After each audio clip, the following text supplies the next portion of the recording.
வணக்கம். சற்றமுன்னிய முக்கிய தகவல். தமிழகத்தில் மீண்டும் மழைக்கு வாய்ப்புள்ளதாக சென்னை வானிலை ஆய்வு மையம் கூறப்பட்டுள்ளது. அதன்படி நாளை எந்தெந்த மாவட்டங்களில் புதிய எச்சரிக்கை ஒன்று விடுக்க ஆரம்பித்தாங்க, எந்தெந்த மாவட்டங்களில் இடி மின்னக்கூடிய கனமழை பெய்யக்கூடும் எல்லாமே இப்போ நம்ம பிரீஃபாக பார்த்தலாம். மறக்காம ஸ்கிப் பண்ணாம பாருங்க. உங்களுக்கு இதே போன்று தமிழக அரசு பற்றியும் தற்போது மழை பற்றிய முக்கியமான விவரங்கள் உடனுக்குடன் தேவைப்படினா நம்மளோட சேனல் கீழே இருக்க பட்டனை கிளிக் பண்ணி சப்ஸ்கிரைப் பண்ணிக்கோ, பக்கத்துக்கு பெல் பட்டனை கிளிக் பண்ணிக்கோ. அப்போ தான் நான் டெலி போடுற வீடியோ உங்களுக்கு அவசரம். இந்த வீடியோ உங்களுக்கு பிடிச்சிருந்தா லைக் பண்ணுங்கள், ஃப்ரெண்டு ஃபேமிலி எல்லாருக்குமே ஷேர் பண்ணுங்கள். வீடியோவை கொஞ்சம் ஸ்கிப் பண்ணாமல் கடைசி வரைக்கும் பாருங்கள். இப்போ வாங்க வீடியோக்குள்ளே போகலாம்.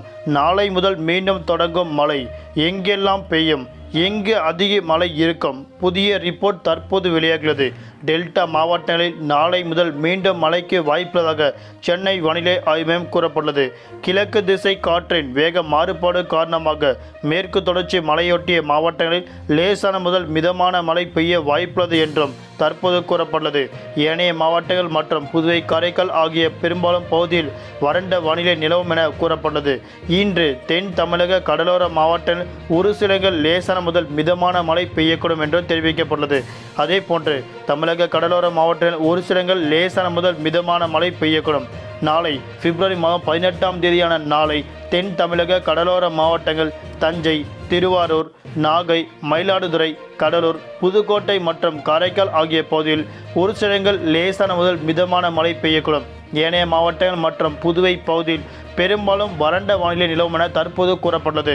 பிப்ரவரி மாதம் 19 மற்றும் 20 ஆகிய 2 நாட்கள் மழை பெய்யக்கூடிய மாவட்டங்கள் தென் தமிழக மாவட்டங்கள் தஞ்சை, திருவாரூர், நாகை, மயிலாடுதுறை, கடலூர், புதுக்கோட்டை மற்றும் காரைக்கால் ஆகிய பகுதியில் ஒரு சில இடங்கள் லேசான முதல் மிதமான மழை பெய்யக்கூடும் என கூறப்பட்டது.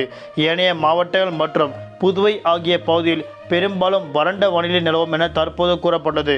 அதே போன்று தமிழகத்தில் நாளை முதல் மீனவர்களுக்கு எந்தவிதமான எச்சரிக்கையும் இல்லை என தற்போது சென்னை வானிலை ஆய்வு மையம் கூறப்பட்டுள்ளது. நன்றி, வணக்கம்.